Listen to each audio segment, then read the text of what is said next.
We now invite you to watch the first part of Supreme Master Ching Hai's message entitled The Story of Mahākāśyapa Vegan, Part 1 of 10, on Between Master and Disciples, given in English on July 14th, 2024.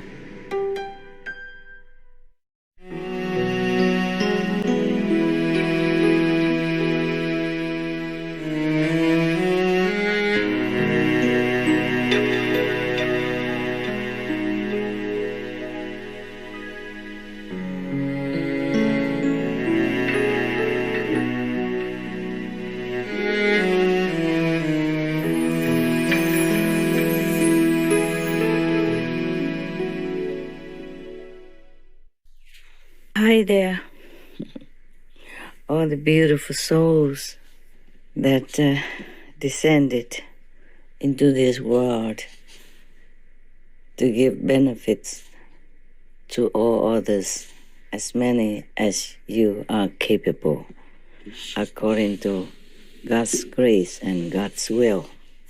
I'm glad you are in this world, and I love you for that. And I thank you for that. Even if you do some little good to others, even though you think it's little, but it could mean the world to the receiver. At least your soul is pure, your heart is benevolent, as you are worshiping God, praising all the masters, and thanking all the noble souls who are doing God's will for the benefit of all. I'm glad you're here with me. Otherwise, I probably would have felt or would be still feeling very lonely on this planet, as we are kind of far away from home. Though it's not far, but because of physical space, it makes us feel that it's far.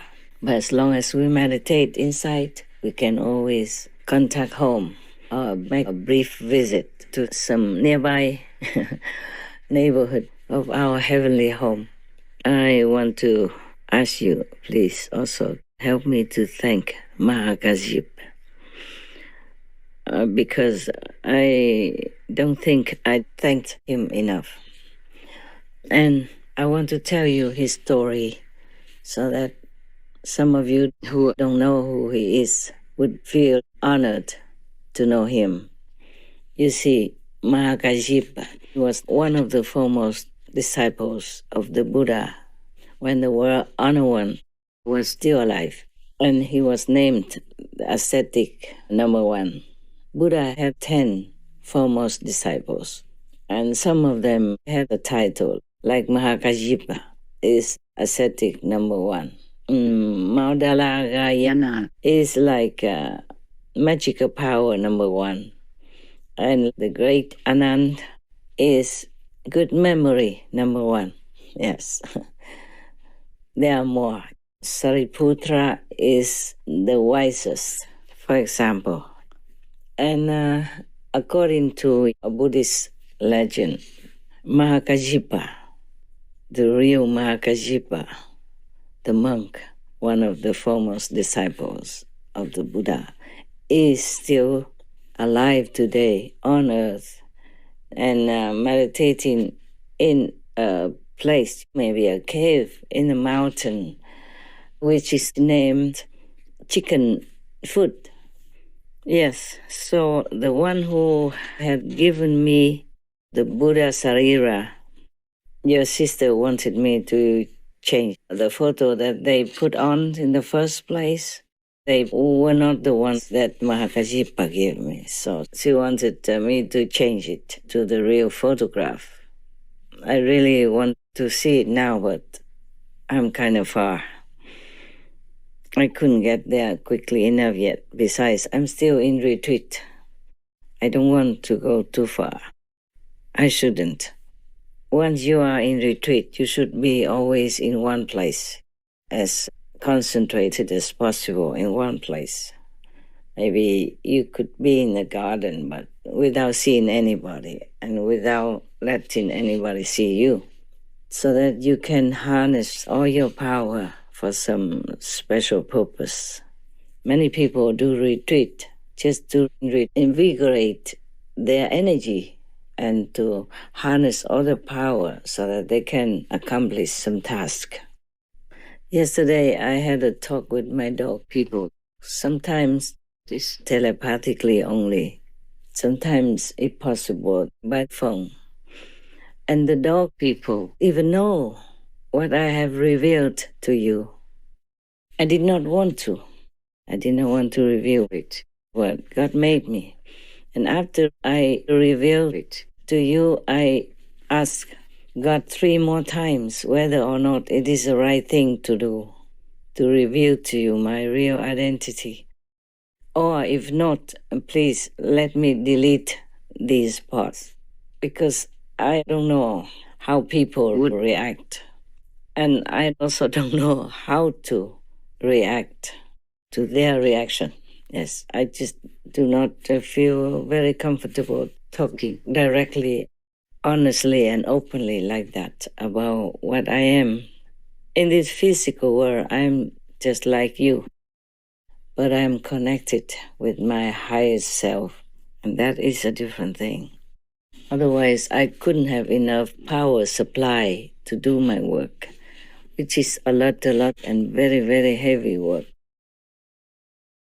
I want to tell you about Mahākāśyapa so that you know how great he is, even as a human, as a person. Not to talk about a saint. He really is a saint. He kept his discipline. In Buddhism, you have 13 very strict disciplines which you have to adhere to in order to be called the best ascetic. Like you cannot eat after noon, and you eat only 1 time a day. You have only 3 layers of monks' robes, and you have to collect the discarded cloth on the street, in the cemetery, or in the garbage area where people throw things away, to make your own clothes.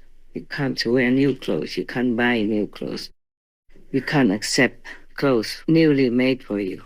You do it yourself. You pick up clothes everywhere, wherever you can, and sew them together, 1 piece at a time, to make into good warm clothing to cover yourself with dignity. That's all you can have. And you have a baking bowl for going for alms, yeah? And take care of yourself once a day. And nowadays, still there are Hinayana monks who do the same or similar, but then they eat anything at all. They don't restrict themselves to veganism, which is a compassionate diet.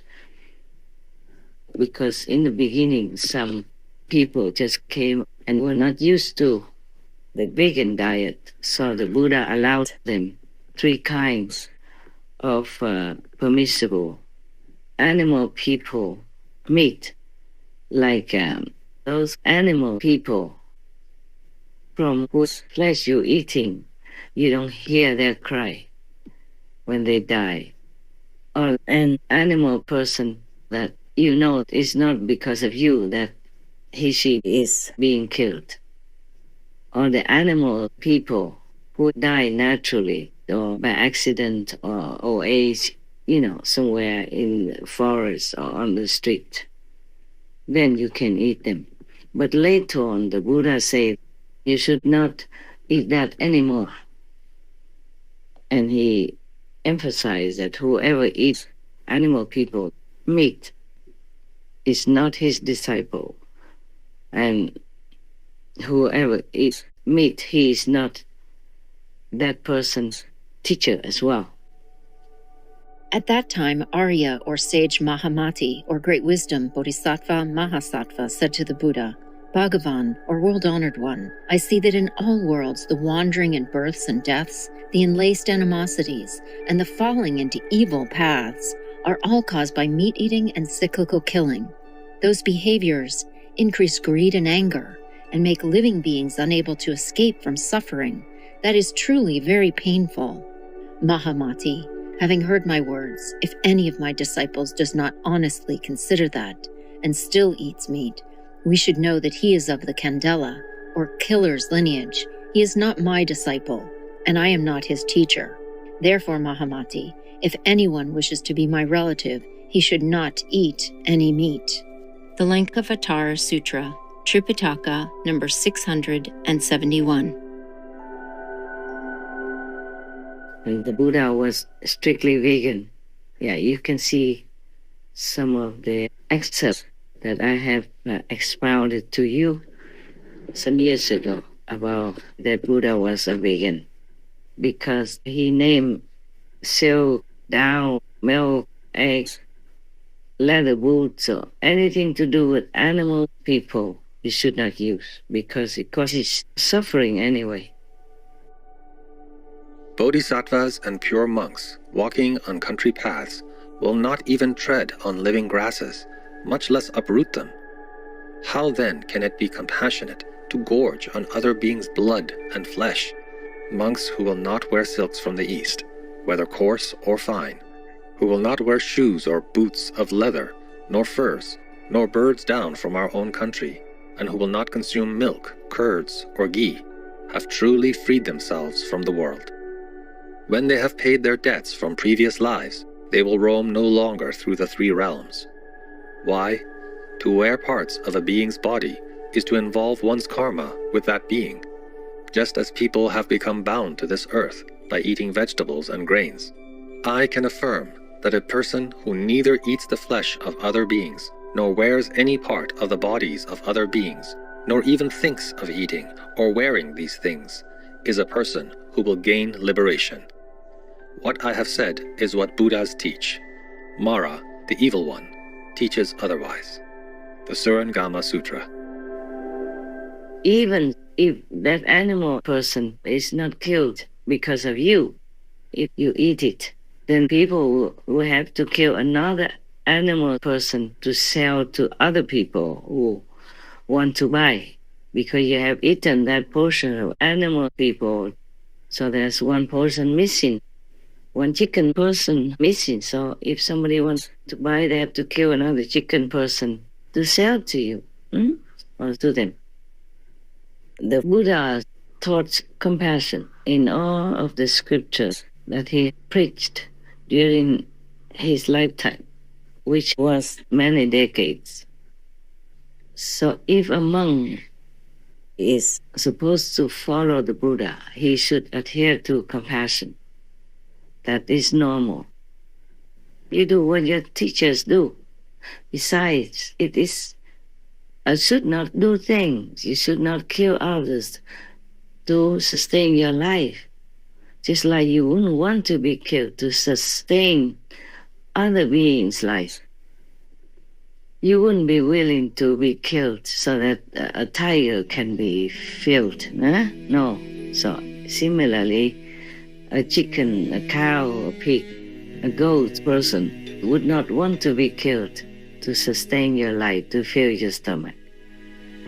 If a monk is wearing, monk's robe, which is very dignified and represents liberation, represents compassion, and just sit there, munching, biting, gnawing, jumping a chicken person's leg, then I would feel very put off. I saw it before in some Hinayana Buddhist country, and it was really a sight that I would not want to see again. At that time, I was still, married, a householder. And then my husband and I traveled in many Asian Buddhist countries. He took me to those countries for vacation because he knew I was a devout Buddhist. In my house, we have an altar with flowers and fruit for the Buddhas. And he even planted flowers and, cut some for me to put on the altar for the Buddha. when he saw some flowers withered, yeah, he changed. And he planted some flowers in the outside garden for that purpose. And now, some people argue that the Buddha had advised that the Buddhist followers could eat 3 types of animal people, meat that I have mentioned above. But later, the Buddha didn't allow it anymore because the disciples had grown up. They should be used to the vegan diet, which is better, compassionate, and it's befitting a benevolent person, such as a monk. So even in some other sutra, or maybe the same sutra, some monk asked him what to do if when he went out for alms, some of the followers give them animal people meat with the rice or other vegetables. What to do? The Buddha said, take that meat part away and eat the rest. So overall, everywhere almost, the Buddha always advocated the compassionate diet, which is the vegan diet. Okay. Now, even if the Buddha did not force you to eat vegan or allow you to eat the 3 kinds of animal people meat, I would not want to. Why would we do that when we have plenty of food? Even nowadays, oh God, we could never eat all of the food that is produced, not to mention about the no-pain food that I adhere to, but not often even. If you just can live with brown rice and sesame, that would be also okay. But you have to chew very well the brown rice and sesame powder while you have it in your mouth until it almost becomes liquid, so that it's just absorbed, naturally. Because that's the best way to eat brown rice and sesame. And you should not eat the rice piping hot, because it's better for you to eat it cold. If you eat it between 4 degrees and 34 degrees Celsius, there is a chance that you might get some kind of bacteria growing on it, and then it might upset your stomach. So if you want to eat that type of food or any type of food with rice, with noodles, you should eat it very, fresh, or wait until it's cold. From the refrigerator, rice and noodles especially, is to be safe, yeah? So I don't think we should argue about eating animal people meat or not, eating animal people meat, or the 3 kinds of pure meat or not. Yeah, we should not, because to be a monk is really to be in a noble position. For me, yeah. And the example that you make by the way you live your life is enormous to the faithful. They copy you. They learn from you because they respect you. So we would like to make a very, very noble example, a dignified example, befitting the representatives of the Buddhas and the representatives of God Almighty on earth. Imagine how this is sound to you if you are a child of God, if you're representing God, if you're representing the Buddha, and yet you're sitting there showing that you care nothing about the suffering of another being who was kicking, quacking, or mooing yesterday or a few hours before you chop it down. It's just normal common sense. For me, yeah. For you, of course, I think it may be the same. Most of you are the same, except some new ones or some at a lower level have less sensitive feelings. But for me, even though there's no pain food, I myself cannot even personally pluck them to bring in and eat when they are still alive. In the garden, for example. If it's already sold in the market, then I could maybe. But even then, I don't feel very good. I prefer not to eat them. I prefer just like brown rice and sesame. There is enough nutrition for me to do all my heavy work, mentally, intellectually, and all kinds of other aspects as well. But still, if I can live on just very simple food, then I will be very happy. When the sesame seeds are ripe, the plants have already withered, similar to peanuts. When the nuts are ripe, ready, then the plants become withered in yellow or brown already, or almost no more leaves, no more life when people pluck the peanuts. I saw it when I was in the countryside. My house was in the countryside, so I saw many things like that. Mostly it's like that. The same with the rice. All the leaves become yellow. Yeah, most of the leaves are already dying. After the rice plant gives birth to the rice, then the plant seems to wither and die. Yes, so for me, it seems okay to eat. Just for example, before, of course, I used to go out and pluck flowers and harvest vegetables and all kinds of things like that, feeling that I'm good, that I don't eat animal people. Meat, I don't eat eggs, for example. But nowadays, I can't even do that. When I walk in the garden, I walk carefully. I don't want to walk on the grass. I feel that it's so insensitive to walk on something which is still alive. And I always apologize to the grass if I accidentally, unavoidably step on them. I apologize to all beings if I have to go near. It might cause them some fear or hurt or something. So I cannot even pluck anything. I cannot even pluck a flower, pluck a fruit, nothing anymore. And it just came automatically like that. As you become vegan, after some time, you just don't want to hurt anything at all, even the grass in your garden or on the street. You just don't feel right. You just feel so respectful and so caring for their feelings. You're very sensitive to anything else around you. You walk with respect and care in case you hurt something, even the grass on the street. I don't look like a monk anymore. Even though some Buddhist monks still drag me in to blame me for not wearing monk's robe or for making business and all that stuff.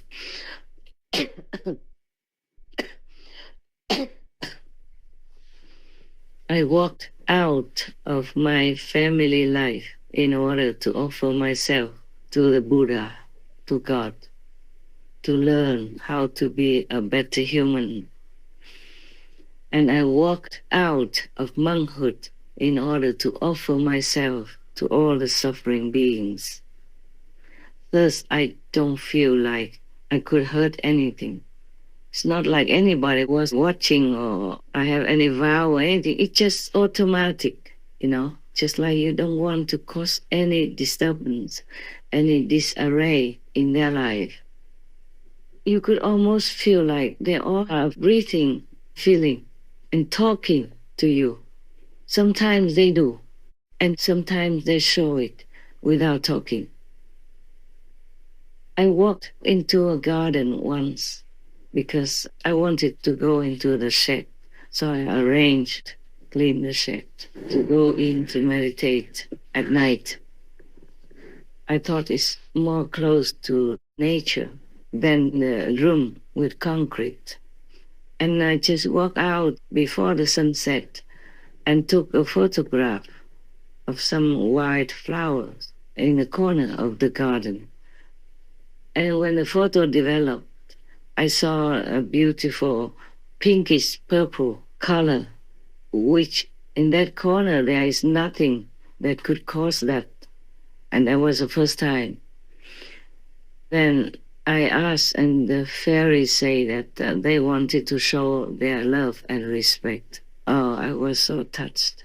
I still have that photograph. Maybe someday you will see it. In the Between Master and Disciples introduction. Yes. If I see it, I will make a note for you to pay attention so that you know what I am talking about. Maybe I can ask them to send it, and then we can include it here for you to look at. The fairies of the plants mostly hide themselves in a corner because they're afraid of humans. Yeah. Sometimes me too. Because I have had some not very pleasant experiences. Being a public figure, you will always encounter something.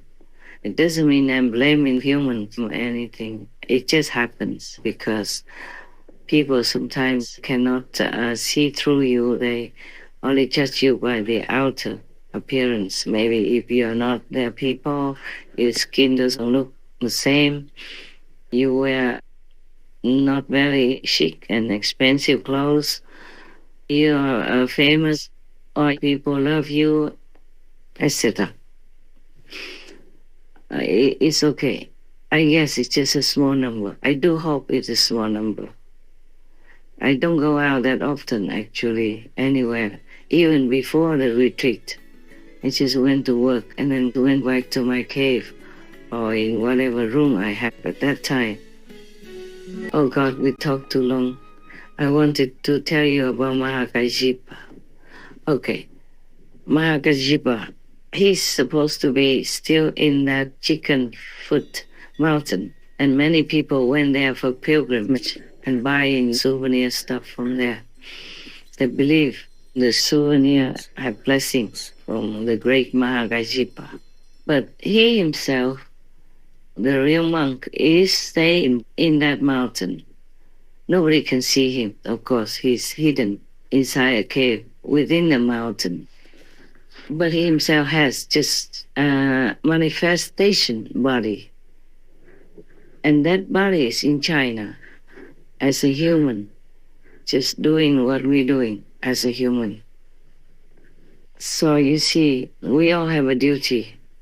Even as you are human, but who knows, maybe you came from a higher heaven, and you are still in a higher heaven, your soul, your real self, and you are connected here on earth with your physical body through this kind of silver cord that keeps you alive on earth.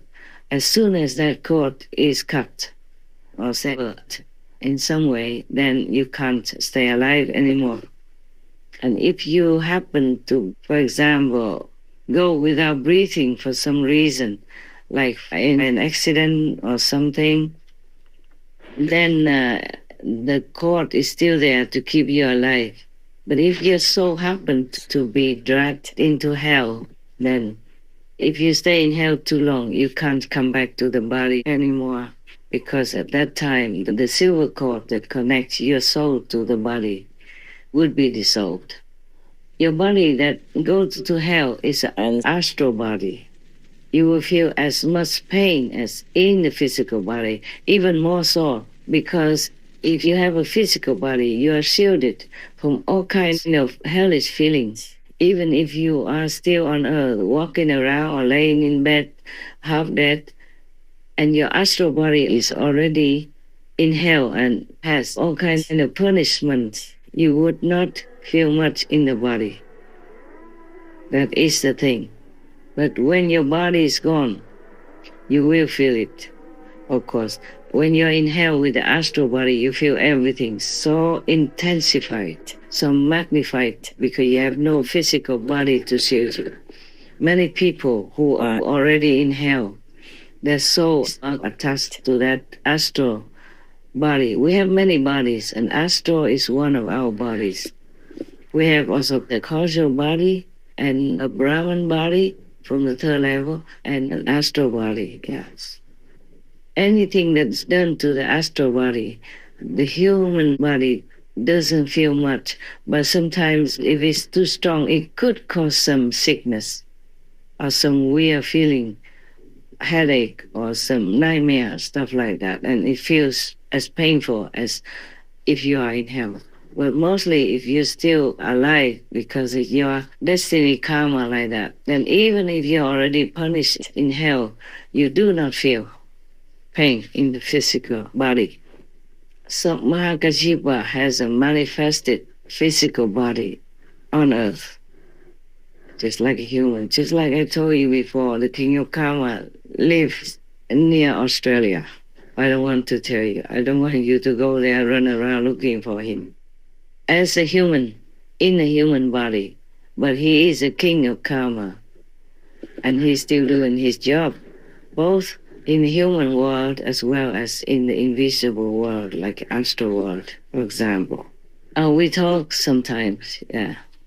Now, Mahākāśyapa was a great being, a great saint. As a monk, he lived totally opposite to his life before in a mundane world. He was the son of a very rich family, so he had everything he wanted and lived in luxury. But since young, he always wanted to be a renunciate, to practice spiritually. He didn't want to stay in the house, continue his business, or enjoy the luxury. Just like the Buddha, he was a prince, but he renounced everything just to look for enlightenment, to attain Buddhahood. Mahākāśyapa was even married to a beautiful woman, the most beautiful woman that anyone could see at that time in that province, or maybe in the whole country. Excuse me. I want to tell you why I cough, but I wonder if I should. Let me ask. Yeah, don't worry, I'm not really sick or anything. It's just the karma that manifested from my interference with some war people. Namely, this is the Lord, the King of Karma even told me himself, because I didn't bother so much.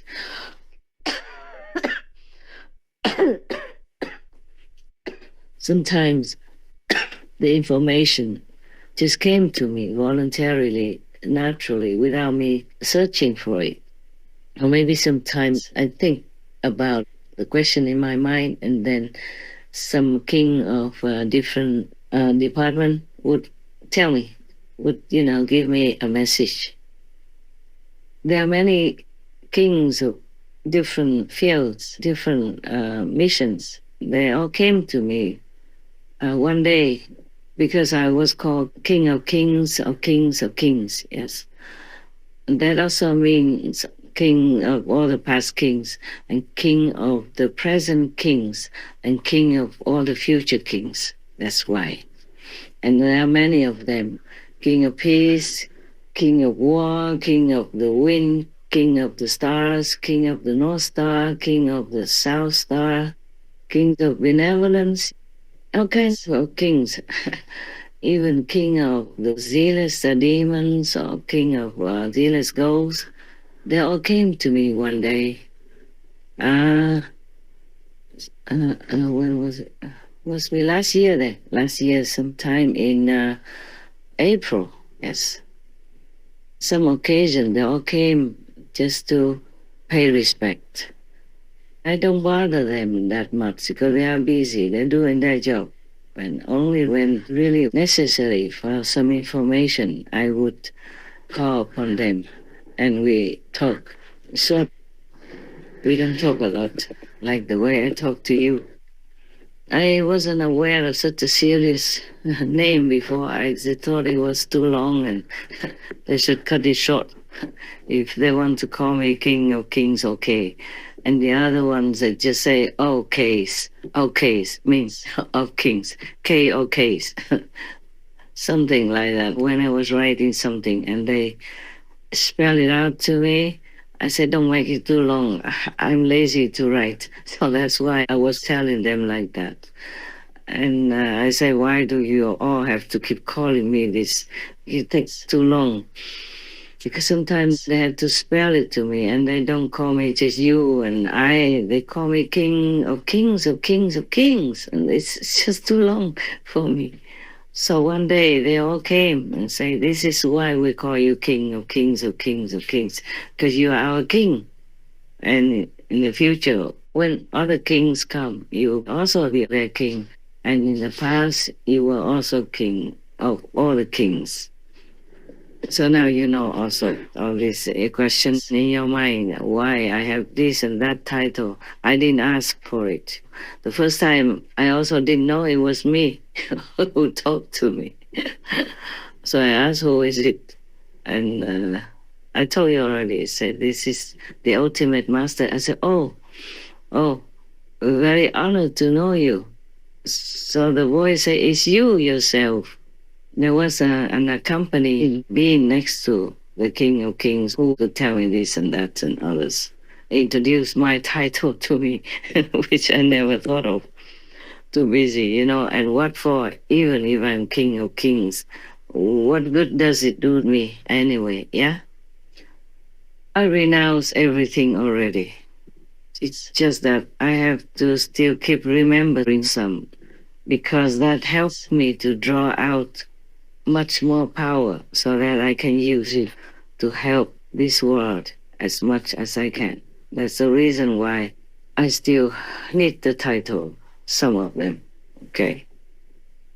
And I never thought I would tell you that I'm Maitreya Buddha or the king of Dharma wheel turning, because I never thought about all these things. I'm too busy working every day. Just like if you graduated or if you're a doctor, you can't keep thinking, oh, I'm a doctor, how wonderful, how great. No, you're just taking care of your patients. That's all. It's only the patients that keep reminding you that you're a doctor. People who you are dealing with remind you that you're a doctor because they call you doctor this, doctor that. Yes, they even call your wife Madam Doctor, even if she doesn't have any doctor degree, because she is the wife of a doctor. Yeah, in German they call a doctor's wife also Mrs. Doctor. Yeah, Frau Doctor. So it's nice. See, if you're a woman and you want to be called doctor, just marry one. Very convenient. You don't have to study many years and work so hard for your doctor degree. What else do I want to tell you? I keep telling things and it jumps from one thing to another.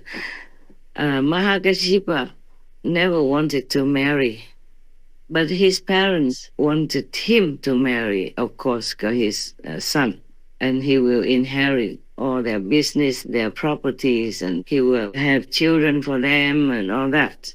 So they really kept pressuring him to marry, but he said he doesn't want to. And they keep pressuring him. So one day, he asked a very famous, very good sculptor, who makes statues, to make a statue as the most beautiful woman you can ever imagine for him. And he brought it home. He said, parents, if you want me to marry, this is the kind of girl with virtues, with the heart who wants to also devote to spiritual practice. Then I will marry her. Oh, that was difficult for the parents to find such a beautiful girl. They didn't even know where. And then he said, okay, then let him leave home to beg for alms everywhere in the world, anywhere in the country at least, to find that woman for them. So the parents, because of the prospect that he is going to marry, let him go. So even then he was very young, but he already had this kind of monk mentality, monk spirit, monk's heart. So he went out, left the family behind, taking nothing, and with a begging bowl, went for alms and walked from one place to another, making that excuse just to find a spiritual teacher worthy to teach him. He was very intelligent as well. He knew many things, he learned everything, and he was perfect in many ways. So many teachers also could not continue to teach him anymore. But as fate would have it, the parents somehow had a friend who found this beautiful girl who looked exactly like the statue that he had made, even though he never met her before. So he had to marry. And the girl that the parents wanted him to marry also had a similar spirit like him. Didn't want to marry, just wanted to find a master and practice spiritually. So somehow she was very sad to have to be forced to marry because her parents were so eager to marry her because his family was very, very rich and he was also good looking, educated, virtuous, gentle, sweet, and all that. So she could not, argue with the parents. In the old times, whatever your parents said to you, you just had to obey. Especially in the matter of marriage, they picked your partner for you. They picked your husband, your wife for you, and you couldn't say no. Yes. But mostly they would consult their astrology, the expert to see if both of them have a compatible spirit, like almost the same things, and have similar family heritage, or richness. Otherwise, there might be conflict. And they ask the astrologers whether or not the children are compatible, whether or not they will be okay. Many other things they ask to make sure before they marry their children to each other. If that family has money and all that, otherwise, if it's just a poor family, they just do it. Mostly, maybe they couldn't care too much, they couldn't afford too much. Now, both of them married, but they didn't know each other before, of course. And Mahākāśyapa didn't want to do anything with the wife. So in the evening, the girl was crying, after the wedding night, she was crying. And then Mahākāśyapa asked her what's the reason. At first, she didn't want to say because she couldn't believe that she had such a good husband like Mahākāśyapa. But finally, after asking many times, she told him that she doesn't want to have any physical contact with any man. She doesn't want to be married. It's just because her parents forced her into this marriage, and now she's going to be ruined and doomed, being a wife. So, he was so happy to hear her say that she just wanted to practice spiritually, wanted to find a real master. She didn't want any kind of mundane, physical, thing at all. And then he told her also his ideal. So they talked to each other, exchanged ideas. They both were very, very happy. So they decided that they would stay together, no problem, and help each other to find the master somehow. Whoever finds first would tell the other, yes, by chance or by any news or any other person's recommendation. So they didn't sleep with each other, yeah? They had 2 beds, slept in 2 separate quarters. And until their parents found out, they didn't like that. So then they had only 1 bed. They were forced to sleep in 1 bed together. But then they had the solution, like one slept and the other walked around or sat in meditation in the other corner, on the floor. And they took turns to do that. Therefore, they never had to sleep together, touching each other in bed. That's the kind of marriage they had. I remember many years ago, I read a story about a couple, not for spiritual reasons, but for a bet, that they slept together, but they never had any physical, contact until 5 years later. Then they won the bet. Their friends wanted to bet them because They're beautiful and handsome. So they bet that they could not do that, but they could in all honor. And they had cameras and all that to prove it. So in the end, they got a lot of money from the bet and they could afford to buy good things or bought a new house. It could happen if you have determination in your mind that you do that for some purpose. You marry for some purpose, but not to have this kind of intimate physical togetherness. Yes, it's possible. That's how many monks also become celibate, because they also train themselves. They use their mind power to control their urge, their hormonal desire. Monks and nuns do that. If you live in a community only with men, if you're not kind of homosexual or bisexual or something like that, then it's all right to live together. Nobody would feel anything. That's why one of the Buddhist principles, is that they ask you whether or not you are a normal man or you have a tendency for the same sex or for both sexes, things like that, before you are accepted to be in monks or nuns community, to take the vow. I told you before. And if you live together only with women, nuns together, then I guess you don't contact much with outside people unless for some necessary short time. Then you probably will have no problem with that. No problem. You just keep yourself busy. You read sutras, you read the Bible, you read all kinds of saint stories, you do charitable work. Then you will never have time for physical desires. The same with the monks, unless sometimes it happens naturally because of too much hormones in their dream or in their sleep. But that is not their fault, and it doesn't count as breaking the precepts.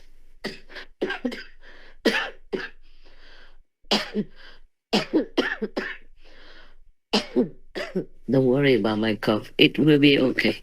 The Karma King told me that that cough is caused by my interference with the karma of some people in Russia.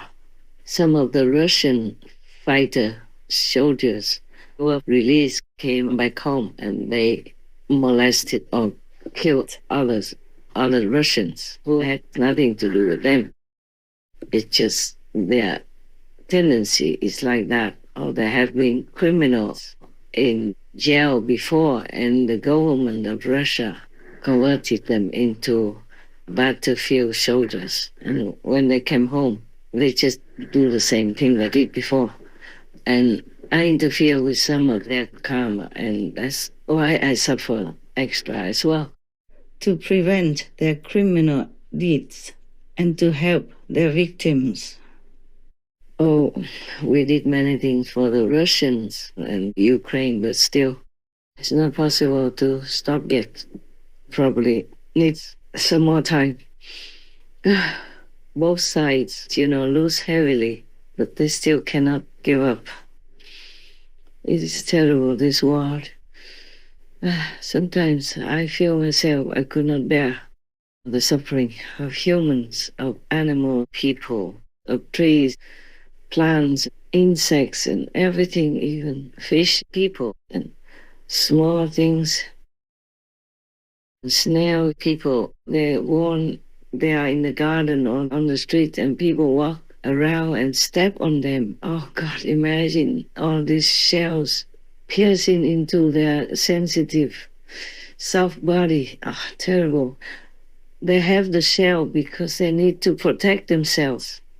But then when it's crushed into their body, oh, it's horrible. Everything hurts me in this world. I don't know how I can bear it so far. I just try to forget. And ask heavens to bless them, to lift them up, to liberate them from their miserable fate.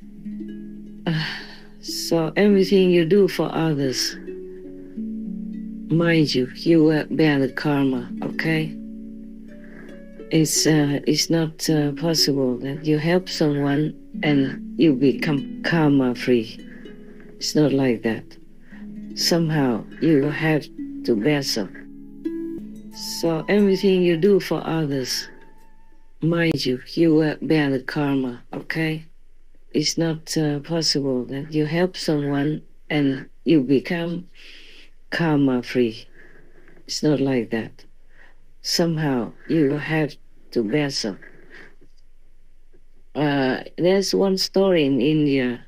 One man learned from a master that he should not give things to the poor people or to the bad people because he will become poor or he will go to hell himself for those sins that the people he helps committed. Oh, that person jumped up and down. Oh, it's so good, so good, so good. Oh, everybody can be happy and free and have what they need. I alone can go to hell. It's a very good deal, good business. So it depends on who heard it and who wants to do what for whom in this world. That's why the masters, they don't mind. They know their work is hard and they know their suffering will be great. Constant, relentless, every day in different situations or even sometimes in hell or sometimes in a lower level, like astral level, and being punished here on earth. But they just do that because they cannot not do that. Like there is a story of a master and a disciple who was on a boat to go cross the river. But the master saw a scorpion person struggling in the water, so he stretched out his hand to take the scorpion person up, and he tried to put him in the boat so that the scorpion person would not drown. And then the scorpion person beat him, and then jump back into the river somehow, crawl back into the river and struggle again. And the master extended the other hand to fetch him up. And then the same thing happened again. He was bitten and the scorpion person tried to crawl out to escape. But then when he crawled out of the boat, he fell into the river again. So the master extended his hand going to pick up the scorpion person again. And the disciple stopped him, held his hand and said, "Is the scorpion person going to bite you again?" The master said, "Yes, he will." So the disciple asked him, why would he bite you again? And the master said, "That is his nature to do that." So the disciple asked the master, "Then why would you continue to try to help him? You will get hurt. He will bite you again." So the master said, "Because it's my nature to do that." So if the scorpion person cannot stop, cannot control his own nature, I also myself cannot control my own nature. I cannot be worse than the scorpion person. The scorpion person does what he has to do. I do what I have to do. This is very funny, but it's very sad. That's why many masters suffer since time immemorial. They never have had a good life. Lord Jesus died brutally on the cross, and his apostles, the 12 closest apostles, died also brutally. My God, I don't know how humans can do such things. Maybe they were not humans. They were possessed by demons, or they themselves are demons reincarnated. It's very possible. Just like a saint can be reincarnated on earth, demons can also be incarnated on earth. In the lower region of the universe, it is like that. And we're in debt to all the masters since time immemorial, who have been rescuing us time and time again and again. Now we go back to Mahākāśyapa. After they married, the wife was eager to maybe run away or something to find a master to practice, to be liberated, to be enlightened. But Mahākāśyapa told her, just wait a little longer. We can't just leave the parents like this. And he was very filial as well, and a good son. So after some years, the parents died. And then the son, Mahākāśyapa, sold all the properties and shared it with the servants who have been working in his house in his parents' time since he was young, and also gave it to the poor people in the vicinity, and just left a little bit, enough for survival. And then Mahākāśyapa said to the wife, the road is long and rough outside, so you stay here, wait for me. If I find a master, I will come back for you. So Mahākāśyapa kept going everywhere, and he found many so-called masters, but he didn't feel like they were worthy enough for him. And then one day he met Sakyamuni Buddha, and just after some conversation, he knew this was the one. He was so eager to be his disciple. He knelt down on the floor and begged for it. And so he became the Buddha's disciple, yes, a monk. And then he was so happy, studied with him, went out begging and then studied and meditated. Everything was so good and peaceful. That was just the way he wanted. And he became an arhat in no time. But because before that, he had even been going out, baking and eating only once a day already. So when he followed the Buddha, he continued the same. And Buddha praised him. And Mahākāśyapa, when he was very old already, the Buddha even advised him, told him that he should eat some better food with them, with the Sangha monks, so that he would have better health, a better body. But Mahākāśyapa said no, he cannot. He was so used to eating one meal a day, used to this kind of discipline, 13 rules of discipline. So he could not change.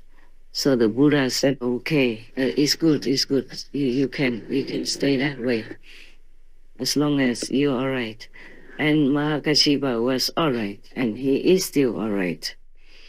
And I'm very indebted to him. I want to tell him again that I treasure the gift of Buddha's Sarira very much, very much. I don't know how to find words to express how much I appreciate it.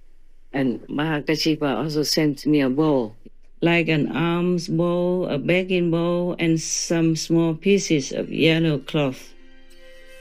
Mahākāśyapa is still sitting in Samadhi in Chickenfoot Mountain, waiting for Maitreya Buddha to appear in the world. At that time, he will give Maitreya the bowl which the 4 heavenly kings gave Shakyamuni Buddha and which Shakyamuni Buddha gave him, and his work in this world will be finished. A commentary by the venerated Master Xuan Hua, vegetarian, of the Assembly of Arahat Sutra, the Amitabha Sutra. I want to thank you with Mahākāśyapa for being so kind to me. We were friends in earlier lives, and we were good with each other, compatible. Thank you for the relics of the Buddha. Thank you for the bowl, like the arms bowl, the begging bowl for the monk. And thank you for the pieces of beautiful yellow cloth as well. But I guess I can't use any of these things that you have brought. The relics are too precious to just use them for anything else. And the bowl, I think I keep it for a souvenir. I'm worried if I use it to eat, and it might go kaput by chance somehow, so I want to keep that for a souvenir and for revering. And nowadays, you can't wear jasa, monk's robes, and then go around begging with a bowl. No. It's very difficult to live like that nowadays. Unless you are in some very devout Buddhist country, India, Sri Lanka, Iraq, or Burma, etc. Over there they understand Buddhism and they know if you want food. But in our time, Mahākāśyapa should understand, the Buddha also understands that it's very difficult to go out begging, especially for a woman. and I'm not that young anymore. So I just eat like one meal a day in the house, and I have to do so much work, homework, inside, outside. So if I keep going out and baking and coming back, I don't think it'd be convenient for me. Even though I would love that free life so very, very, very much. I want to thank you with Mahākāśyapa for being so kind to me. We were friends in earlier lives, and we were good with each other, compatible. Thank you for the relics of the Buddha. Thank you for the bowl, like the arms bowl, the begging bowl for the monk. But in our time, Mahākāśyapa should understand, the Buddha also understands that it's very difficult to go out begging, especially for a woman. And I'm not that young anymore. So I just eat one meal a day in the house, and I have to do so much work, homework, inside, outside. So if I keep going out and baking and coming back, I don't think it'd be convenient for me. Even though I would love that free life so very, very, very much. Even just to eat one meal, cooking and washing, I feel already it's a lot of work for me. And you have to clean your house, you have to clean floor, wash the blankets and the clothes, and then wash the dishes after cooking, and wash the kitchen and utensils and all that. I feel it's too much work already. I wish God would allow me to be breatharian again. It's more convenient, but still, I cannot. I'm not allowed to. I still feel very sorry that I can't be breatharian, because it was so good when I was breatharian. I felt like I was walking on the cloud, and everything felt light. Everything felt like no worry, even nobody involved, nothing you should worry about, nothing you fear. Because you have nothing. And if you even don't eat, don't drink, you really have nothing to fear at all. You have nothing to lose. It was absolutely a very, very, very beautiful feeling. And now even eating once a day, oftentimes I also don't taste anything. Sometimes I feel a little appetite or even hunger, but rarely does the food taste any good. Maybe because when you cook for yourself, it doesn't taste very good. If somebody else cooks for you, then maybe it tastes good. I remember I loved food. I loved food so much before. And I always had a kind of small party in my little kitchen. I had a couple of chefs and cooks to cook for me. So I asked them to cook a lot, and I invited the workers in the ashram, some monks or some nuns, not all of them. Those who came helped me to repair the house or repair the car, or some helped me to clean the golf car or clean my yard, something like that. So monks or nuns, I invited them. They took turns, so it was very good. And when I ate with someone else, it tasted so good, so appetizing. And then I kept eating a lot. But then later I preferred to eat once a day and less, because even if you like to, you shouldn't eat so much. I mean me, not you, okay? Please, do what you want with your life. It's your life. As long as you don't harm anyone, and as long as you're vegan, I'm happy already. But if you want to try to have less and less pain, invisible pain even from plants, trees or flowers in your house, then you can try a little bit at a time till you get used to it. See, if your body accepts you have it, don't cut everything off all at once like the way I did when I became breatharian. Maybe you will cause yourself trouble. I didn't cause myself trouble. I was younger then and healthy. I worked a lot in that temple, cleaning every day, washing, cooking for everybody. Yeah, and helping to write articles for the abbot and transcribing his talk onto paper. Yes, he had a magazine or something. Before that, I had met a Waterian nuns before, I told you, in Miaoli, not where we live, but nearby in the same region called Miaoli. So my heart ever since has been longing to be at least a waterian or breatharian, but I could not somehow, because I have to tell you the truth, I loved food. I remember a long time ago, the Buddha told me that he became Buddha before I would, because I love food too much and ate a lot. I still do though, even though not as much as before. Usually before I lived with people or in the temple, a lot of people come and eat together, so that makes you have even more appetite. And when I was in Siu, Taiwan also, I invited people to come eat with me. So the more people with you, the more appetite you have and the more you eat. Sometimes I couldn't go back into the old beautiful clothes that they made for me before, because mostly when I go out in public, I have to wear the clothes that I designed, or they designed at different companies in order to sell, like I'm a model. But I don't have any payment for it, okay? Don't be envious. I didn't know being a master, you even have to sing and dance. I had to do many things, and I still have to. Somehow, most of the people who knows about my designs or my jewelry, for example, they love it. So I had to show it anyway. You might wonder why I don't advocate for 1 meal a day or asceticism when I myself do it. I do it for a different reason. I told heaven that if I eat once a day, while normally I could eat 3 times a day, that whatever meal I don't eat could be given to other souls.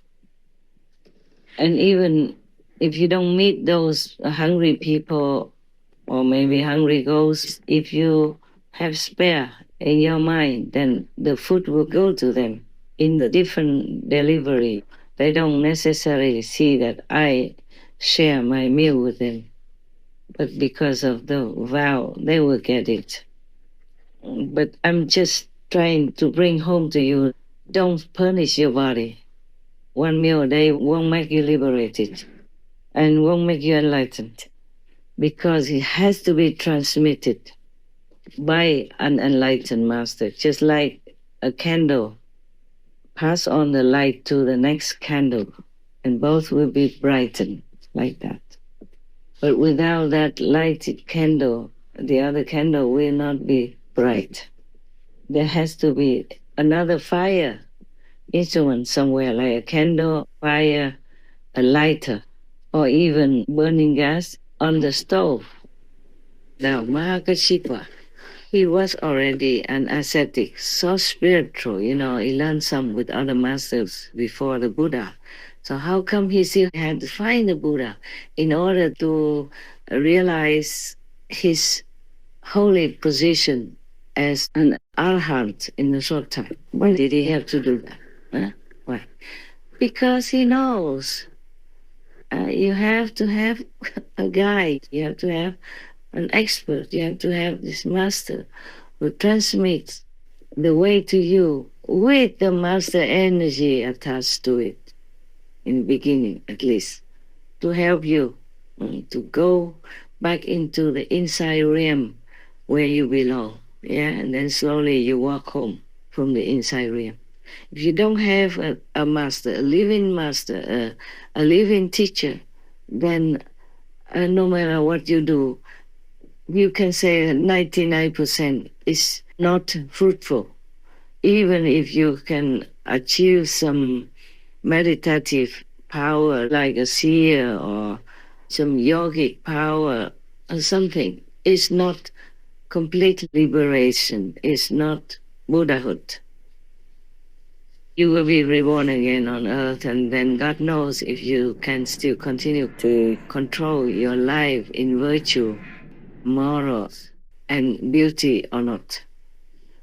Without a real transmission of inner power to you, to open your own power, it's a very slim chance that you could enlighten yourself and reach liberation. or if learning some other method that is not suitable, that is not the ultimate.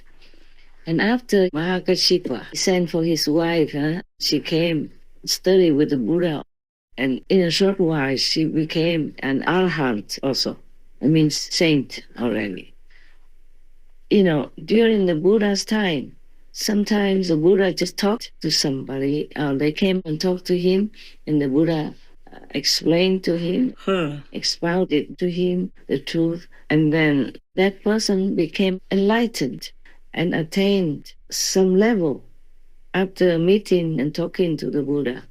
It's not because of the Buddha's talk or voice, it's because of the power emanating from it. And also that the Buddha will teach that person a method to practice.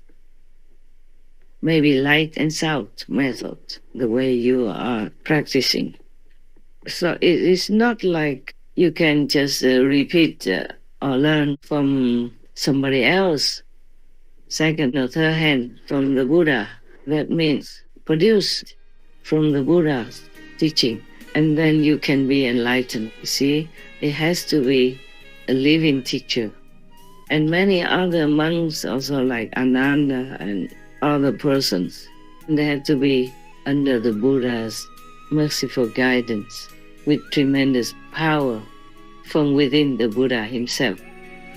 So it's not like you can just repeat or learn from somebody else, second or third hand from the Buddha. That means produced from the Buddha's teaching, and then you can be enlightened. It has to be a living teacher, yes.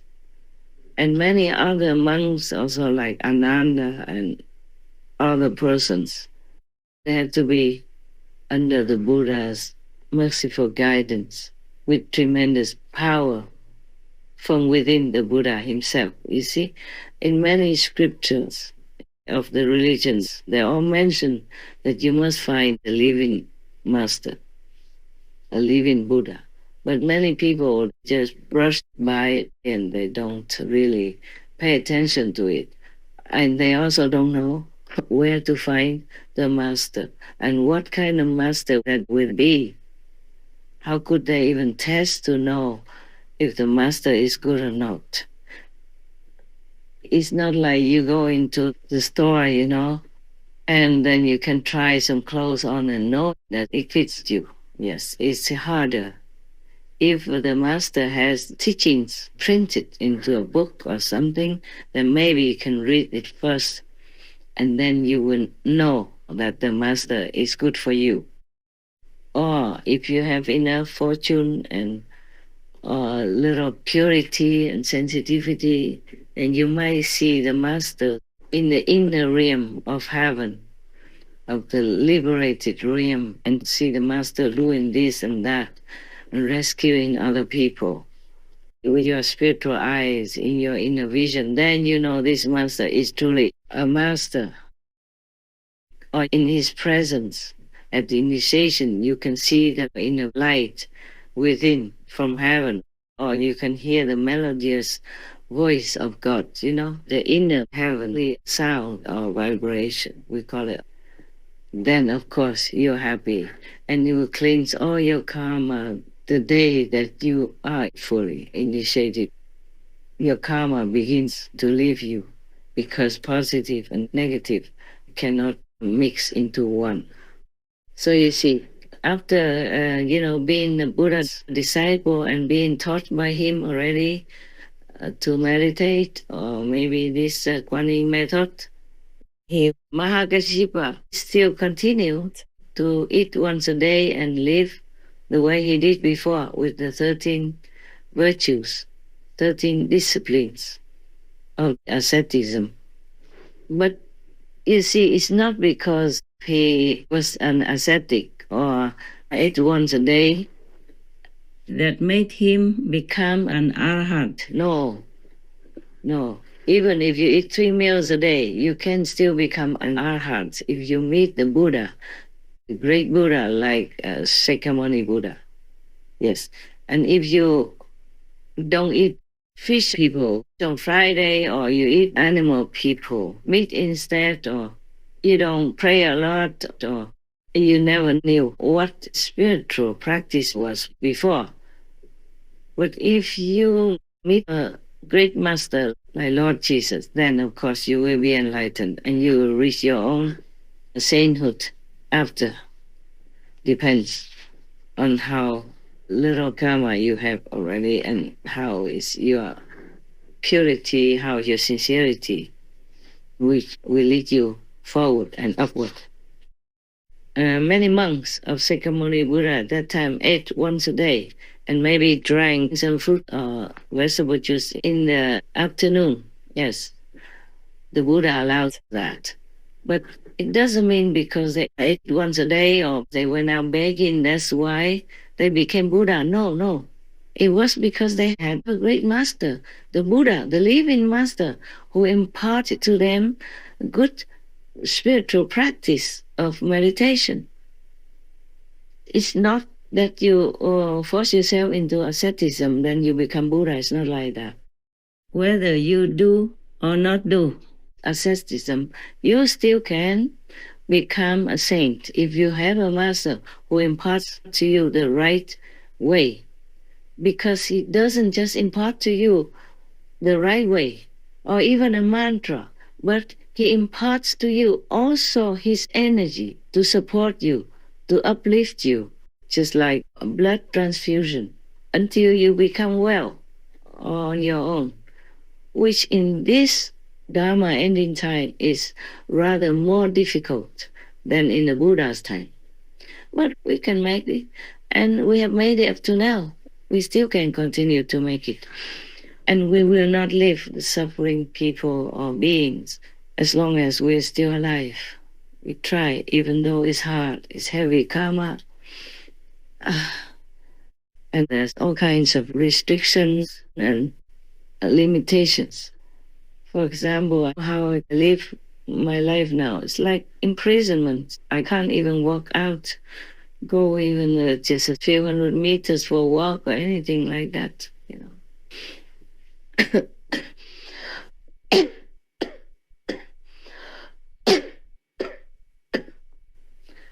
Even if I want to take some photographs, I have to see that maybe that place is empty, the garden has nobody looking, or take just some steps away from the door.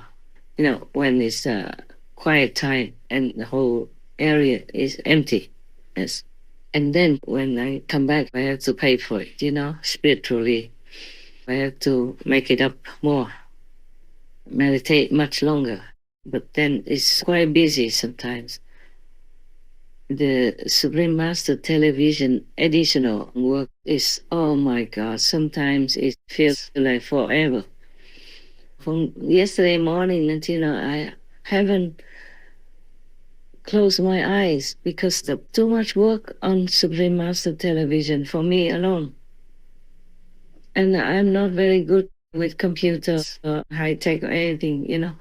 So in order to find some English word that I have forgotten how to write correctly or to know the meaning of it, it takes me a long time. I have to take out a dictionary and look all over for it.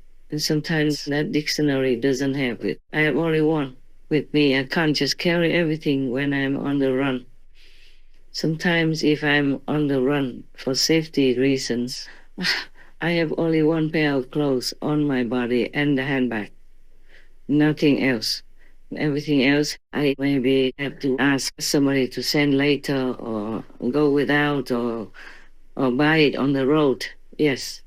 So I can't have a lot of dictionaries with me. I have 25 volumes of English dictionaries, very thick books. Each one of them weighs at least a kilo. And it's very thick and very big, but I can't just take them everywhere with me. I took them sometimes before to different countries, but I can't afford to anymore. That was those times when I still lived with people. I still came out and saw you in a retreat or saw you daily, you know, when you visited. But now I'm just in house arrest, volunteer house arrest. Can't go anywhere, can't do much. I'm not complaining, okay? I'm just telling you some corner of my life because you wanted to know. You see, whoever you want to be your master should have a lineage of transmission of power. And if you're lucky, you find a master, even if he's a monk or she's not a nun, but she has the lineage of enlightenment within her being from her master, then you might be able to see her real master or his own master, or maybe he himself is a master. The lineage of enlightenment doesn't always stay in one religious order. It could run to another type of religion, which you think is a different religion. But it's not like that. It's not like you have different religions. Just like how Shakyamuni Buddha was an enlightened master, great enlightened master. And he transmitted his spiritual lineage to his close disciples. And these close disciples branched out and taught others, whoever came to them in their time. And there was even 10 of them, and they took turns. Or maybe they had only one leader of monks at the time who did all the transmission initiations. And later, when that monk passed away and went to Nirvana, then the next one would continue as a successor, and the next one, all the way from the Buddha until Rahula. Rahula is his son, yes, the 10th successor. We don't know where that lineage, where that spiritual bloodline has gone to. For example, when the Buddha was alive, he initiated people of many different religious backgrounds. So he probably had Brahmin disciples or Muslim disciples or any other, old traditional religion. But they became Buddha's disciples. But as the Buddha was not like a dictator, he let any of his disciples continue to follow their religion. Just like in our initiation condition, I said that you continue to follow your religion and do whatever you do with the ritual of your religion. You don't have to change anything. So he probably had Brahmin disciples and Muslim disciples or any other old traditional religion, but they became Buddha's disciples. But as the Buddha was not like a dictator, he let any of his disciples continue to follow their religion. Just like in our initiation condition, I said that you continue to follow your religion and do whatever you do with the ritual of your religion. You don't have to change anything. And just like in our group, we have Muslim initiates, we have Buddhist initiates, we have Jain initiates. All are your brothers and sisters, or so-called my disciples. And maybe we have Baha'i faith initiates. We have also even Kaudai disciples who come into our fold. We have also maybe Hua Buddhist followers who came to us for initiation to have the transmission of the spiritual bloodline, yes, lineage. But they still continue to go to their church, to their temples, meeting maybe their elders, their monks and nuns, whoever they want to meet. And they still go to the temple, help the abbots, the monks or the priests, or some Christians continue to be Christians. And they still continue to go to their church and do whatever they like to do in the church. But they should meditate the designated hours, the 2.5 hours. We should give 1/10 of our time daily for our enlightenment purpose. We want to continue to walk upward. We just take baby steps and get enlightenment, immediate enlightenment, where you can see the inner light of heaven, the aura around the Buddha in your vision. You can hear the melodious word from God, the teaching of heaven directly. So that is your enlightenment. But it's not a complete enlightenment. It takes some more time. It depends on how much you have practiced in your former life already. Then you go further, you go faster, or you go slower. It depends also on your diligence, your sincerity, your longing to go back home again, to be home with God again, or to be in the Buddha's land again. But for that, you need a teacher, because that real master, real teacher, doesn't just teach you by mouth only. As I told you, some people went and pay homage to the Buddha and just listen to the Buddha sermon once, and then they have attained some of the high saintly positions, some a little lower, some a little higher. It's not because the Buddha was talking only, but because the Buddha transmitted to them his bloodline, spiritual bloodline, from his lineage that he has learned and has mastered himself. If Shakyamuni Buddha had many different religious backgrounds of disciples, and if one of the different religious background disciples had become completely enlightened, or the successor of Shakyamuni Buddha, maybe this person was not living with the Buddha and was not the monk of the Buddha, but he was somewhere else on the other side of the country, or even in another country. Then, according to his masters, the Buddha's order, he would either give initiation in his hometown or anywhere else and keep the appearance of his own religious background. So people come there to get enlightenment. I don't have to see a person from a different religious order like the Buddhas. So the new so-called disciples of this successor will not see a Buddhist monk, but may see a Brahman missioner or Christian priest, for example, like that. That doesn't mean that priest or that missioner does not have enlightenment lineage from the Buddha. It just he looks different, because the enlightenment lineage is from inside, just like the blood in your veins. This is an invisible spiritual blood vein, so you will not see. So it doesn't matter if a master has the same religion as the founder or not, like that disciple of the Buddha from a different religious background. He will not look like a Buddhist monk.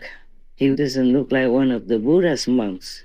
He might wear the Christian clothes of a priest, or he might just wear a Brahman kind of traditional dress, or he might just wear ordinary clothes, but he is enlightened and he is a successor. So this here is the problem with many people who want enlightenment so much, want to have a master, but they're always looking in their own religious system. Like a Buddhist would go look for a monk. A Christian would go look for a priest. And same with many other religions. It's like a river. It doesn't have to flow in the same direction all the time. Sometimes it goes underground and then comes up again in another location. And you might think that is a different river, but it is the continuation of the original river high above from some mountain somewhere. So if people have an open mind and they are really sincere in their heart, then they will meet the master. Do not look at the appearance of the master. Look into his soul. Look to his experience of the spiritual way. Look to see if he can bless you. Look to see if he can lead you home, give you enlightenment. Enlightenment means light, and light to light, you see? So if he could give you immediate enlightenment, just like the way we do with the Kuan Yin method, then you will see the Buddha's light, God's light, or whatever name you call it. And then you will know that that master is capable.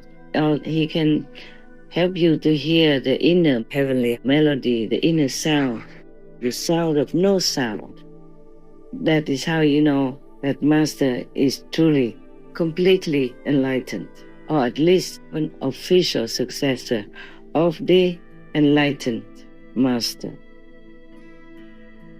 In the Holy Bible, the disciples hear the sound of thunder where there was no thunder, the sound of a trumpet where there was no trumpet, the sound of many waters where there was no water, of river or ocean. They see light as bright as fire where there was just a fresh living bush. In the Buddhist Diamond Sutra, Buddha said, "Do not look for appearance or sound from the outer world, because one cannot see the Buddha there." The Kuan Yin method gives you immediate inner experiences of the inner world, of inner light without light, of inner sound without sound. It's all from God's direct inner teaching, from Buddha's direct inner teaching. That's what you must know to be liberated in one lifetime, in this lifetime. Even in the Dharma ending time, in such a desperate, troublesome, and dangerous time as our time.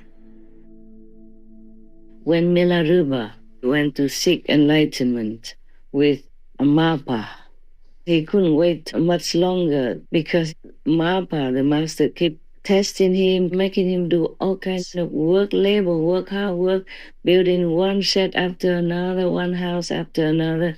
That's it, didn't teach him anything. And then beat him up also. And he had scars and was wounded and bleeding. And the wife of Maba, the master, felt very sorry for Milarepa. So she faked a letter as if the master, Maba, her husband, had written it and give it to Milarepa to go to find his appointed, designated disciple in some other place nearby, another village or another city, and give him that letter saying that the master wanted him to give initiation to this person, Milarepa. So that disciple did that, but Milarepa had no experience at all of the inner heavenly light and of the word of the Buddhas or God inside him. So that designated disciple who could give initiation had doubt. He suspected that maybe Mapa, the original master, did not give permission. So later, that's how they found out that it was true like that. It was just his wife who felt sorry for Milarepa and was touched by his sincere and humble longing for initiation, so she faked the letter. At the end, finally, Milarepa had the initiation, and at that time, he had inner experiences, just like the way you, the initiated people, do. Sometimes there are fake masters possessed by a demon, some high demon, and that demon can make you feel like this master is real. They just use some magic power, to temporarily lure you into thinking, oh, I feel something, so this must be a master. It's not like that. So the real master truly is also hard to find. And I hope he or she won't beat you up like Mapa did to Milarepa, and then just give you enlightenment immediately, the way I give it to my own disciples. So it depends on your luck, hey? Okay, but the criteria is that you have to see the light of heaven and hear the voice of heaven, the word of God, the teaching of the Buddha directly as a criteria. So the real master truly is also hard to find. And I hope he or she won't beat you up like Mahaprabhu did to Milarepa, and they just give you enlightenment immediately, the way I give it to my own disciples. So it depends on your luck, hey? Okay, but the criteria is that you have to see the light of heaven and hear the voice of heaven, the word of God, the teaching of the Buddha directly as a criteria. Because if you look for your own religious kind of system, the priest, monk, mullah, imam, prophet, or whatever you name it, then you might be disappointed. Because as I said, like the river, it runs elsewhere. It doesn't stay in that same place all the time. After a while, it disappears underground and then it emerges again elsewhere. So enlightenment is what you seek, not the outer appearance of someone who should impart that enlightenment to you. It may be in the same religious system, it may be in the same place, but it's not necessarily like that. So you have to truly yearn for enlightenment, be humble, be sincere, be longing. And when you're ready, a master will appear for you. God will make a master appear to you somehow, directly or indirectly, through somebody or through a book, television, radio, or a CD. You have to have such intuition in your longing heart and be sincere. Then you will find a master, or the master will find you. And when you found one, then stick to him, her. Just stay with him, her, and practice only what the master told you. Nothing more, nothing less. Don't look to the other meadow. Just stay put where your grass is green and comfortable. Even though the neighbor's grass may look greener, it may not be so. It's just the illusion. It's just the condition. It's just your expectation. It's just like in the desert, sometimes you look in the distance and you appear to see a lake or a pond of water. But when you get there, there's nothing. It's because it's just a mirage in the desert, in the hot weather. It is also like that. Sometimes on the road, on the asphalt road, you might see a pond of water ahead. But when you get there, it's all dry. Nothing like that. Because I don't write any script in advance, and I also don't have any teleprompter or ghostwriter for me. So whatever I remember, even though it's not in ABC order, please understand. Now we go back to the meditation method, or the master who can transfer enlightenment to you with some of his energy to give to you in beginning to boost you. Now, if you think just asceticism, the way the Buddha did, would bring you enlightenment, then you have to think again. It's not like that. Otherwise, why did the Buddha not get enlightenment when he almost starved himself in doing an ascetic method, almost starved himself to death? And he didn't get anything until he woke up and treated things in the middle way, not the extreme way. Then he got enlightenment, got another master, or another determination, another type of practice method.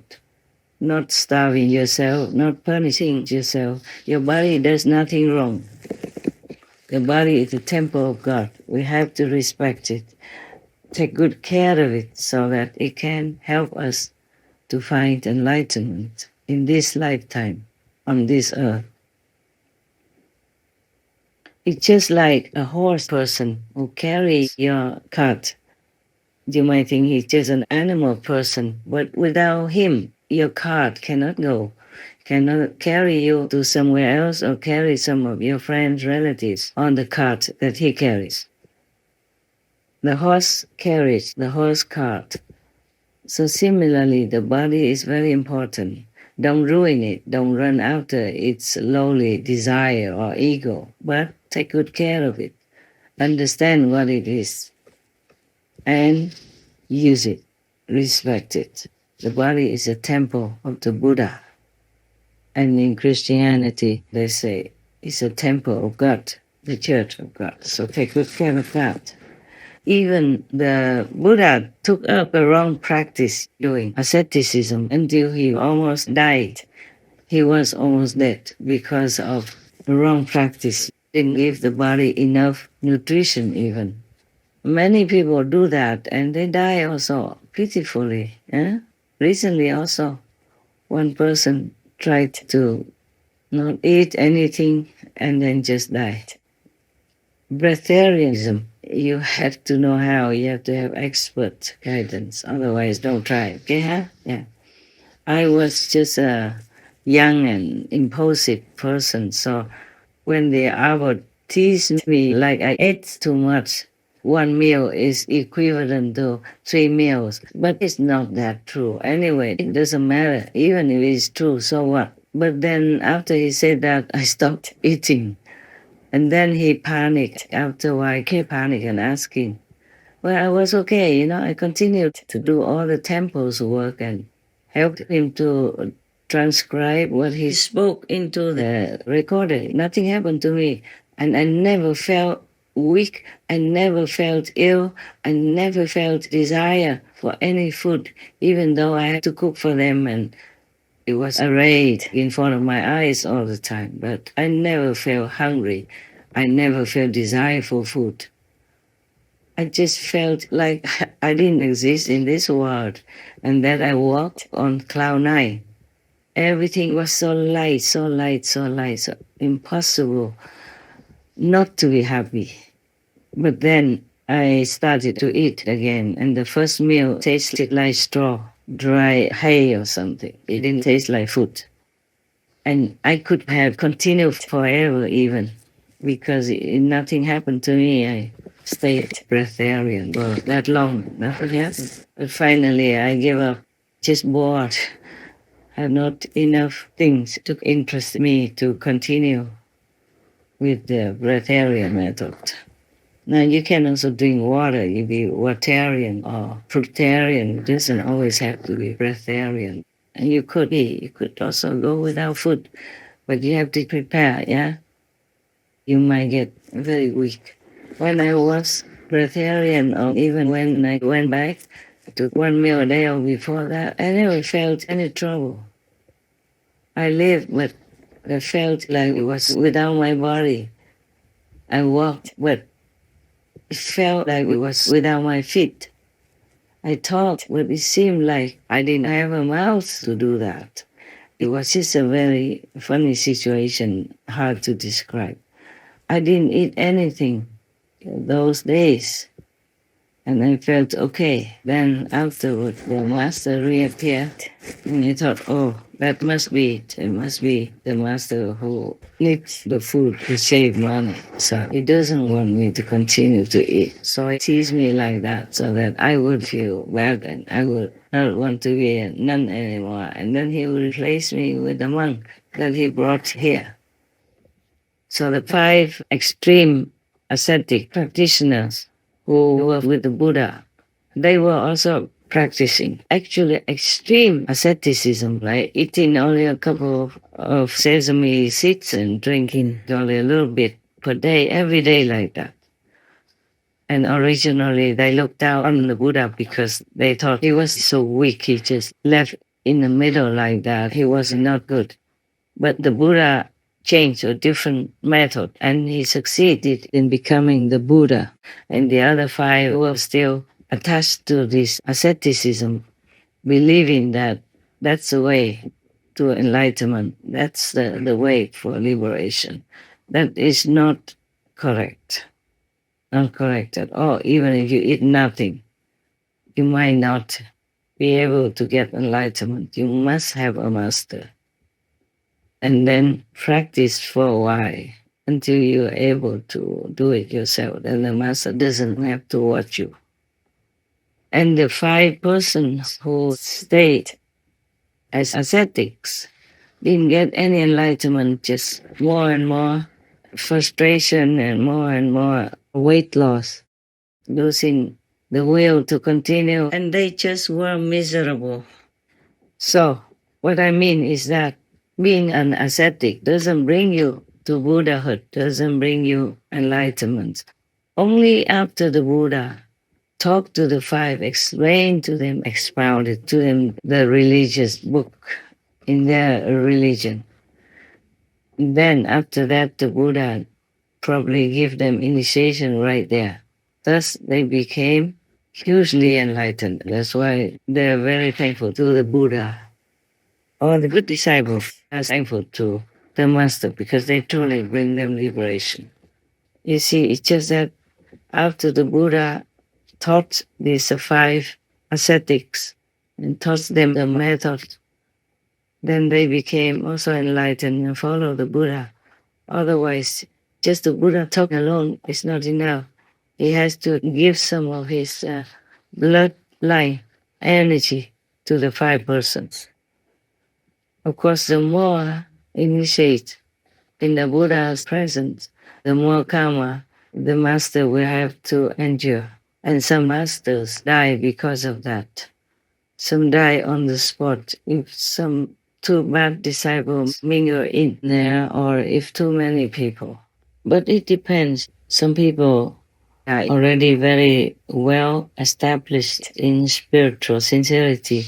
Then sometimes he meets the master by chance, just as a glance from him, then he will die peacefully and go to heaven instead of hell or wherever lower level that he was supposed to go. Because the master has tremendous power and can bless anyone she likes. In the Buddha's time, there was one man who already killed 999 persons. And he wanted to kill the Buddha to make it 1,000. Because his teacher asked him something. So the Buddha or the master doesn't have to rely on anything because the initiation is inside. There are no words spoken. Only before the initiation, of course, you might have some questions. I or my representative monk might teach you that when you sit like this. And you have to do the gesture, mudra, like this, and so on and so forth. So just to say that you can be enlightened alone without the Buddha, without the Master, is something almost like impossible. Like you polishing a brick, hoping to make it into a mirror. No, not at all. No good. And even if you meet somebody, maybe a monk, a priest, a mullah, Maharaji, and you might think you found the right one. Just after initiation or in the beginning or before, you wake up from your samadhi at the initiation time and you might see the master become exhausted. And sometimes if you have your third eye open or your clairvoyant ability with you, you can see the master maybe being punished, being beaten up by those negative demons that jump out of your being and other initiates at the same time.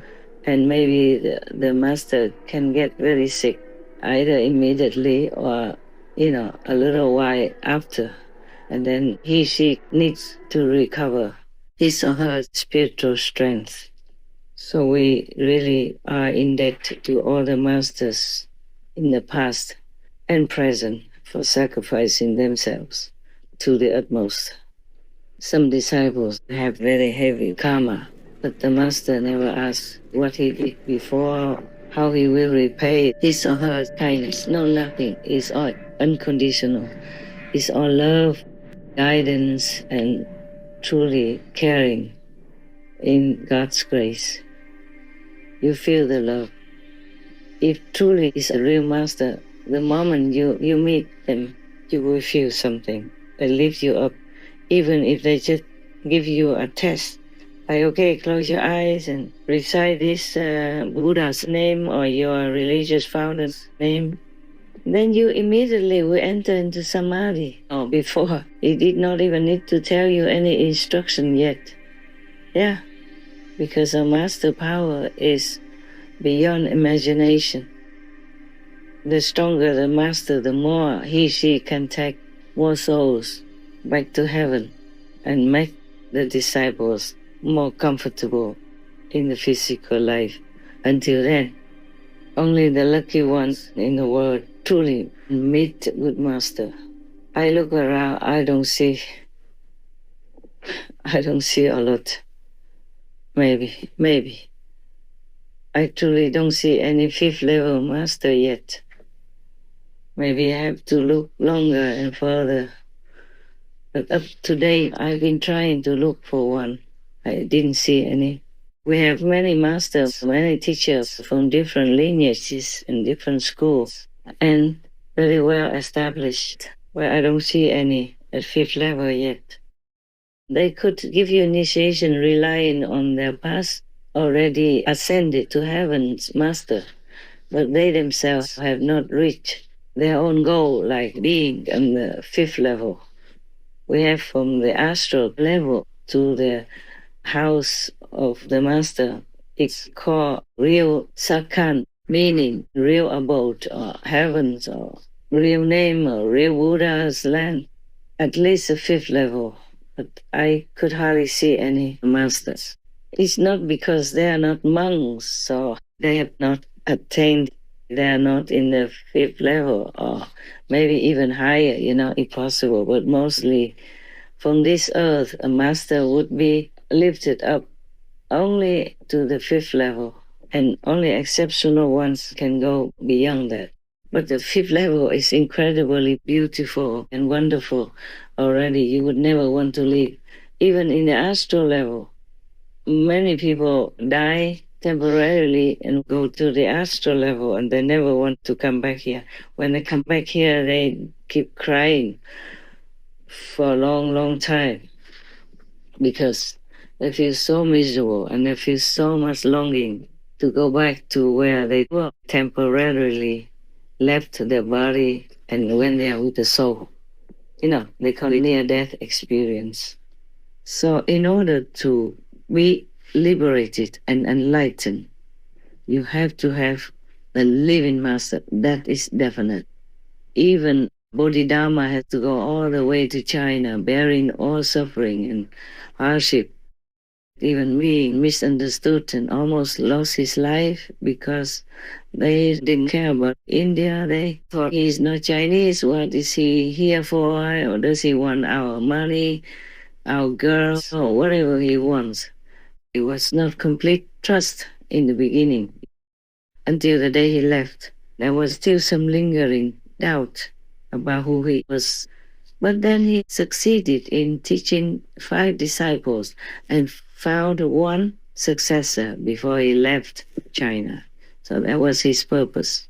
At that time, there was already some lineage of Buddhism in China, and they already had monk order and all that. But still, maybe there was a lack of a real enlightened master.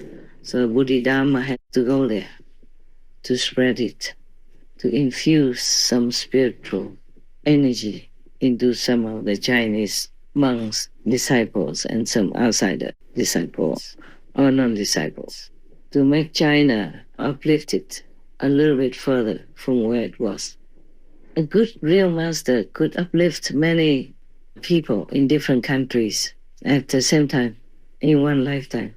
If those people did not go to seek enlightenment with the master, his or her living master power energy still can infuse in them some of that. And then their level will become higher and they will maybe come back and meet another master, or maybe this same master again, get more fully enlightened and liberated. Some people, if they learn the Kuan method, of course are liberated in one lifetime, but some bad ones are too slow and maybe not liberated this lifetime, but next life. And some fall so deep, have so much doubt and slander the master inside, outside, or stole the master's technique and teaching, which they are not supposed to disclose to other people, except only in the presence of the master. But, of course, greed for fame and fortune blinds them, so they just do things because they think it's so easy to teach people in order to have cars, to have respect, to have cars, to have beautiful clothes, all kinds of stuff.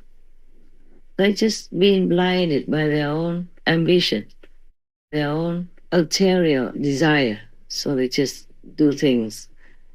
But they don't realize this is a great offense in the universe, and their punishment is beyond horrible, beyond suffering. Oh God, you would never want to be in that situation.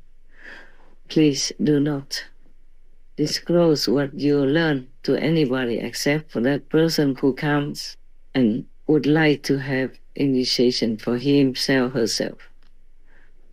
Don't try so hard to recruit more disciples for me, make me look like a big and great successful master. No, don't.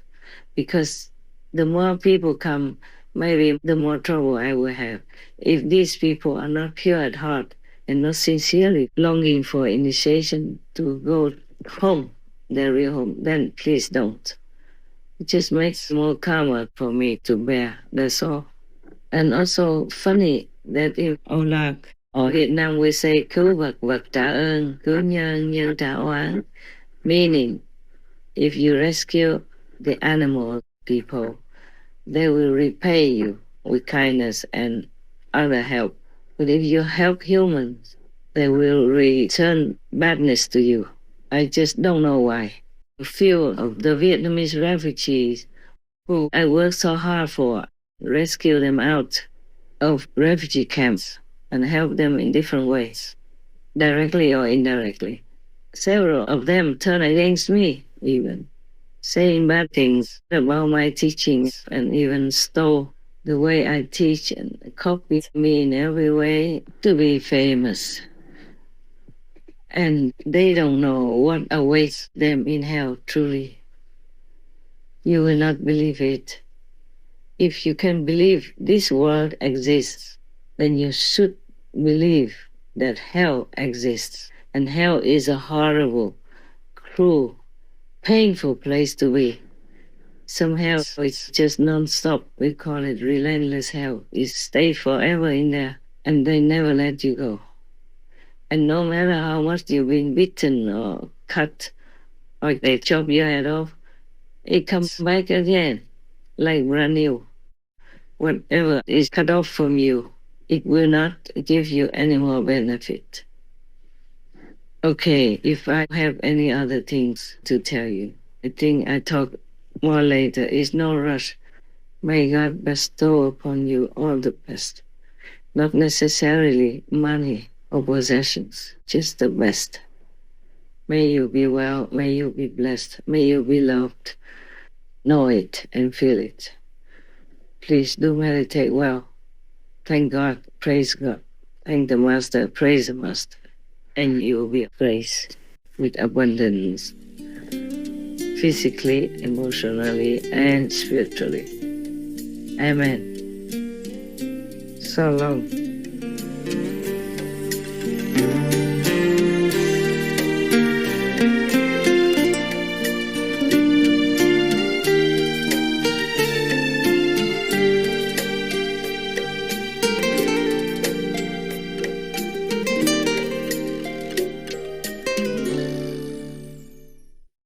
Supreme Master Ching Hai, vegan, is a world-renowned spiritual teacher, humanitarian, and artist. To learn more about her compassionate life and teachings, please visit suprememastertv.com/master.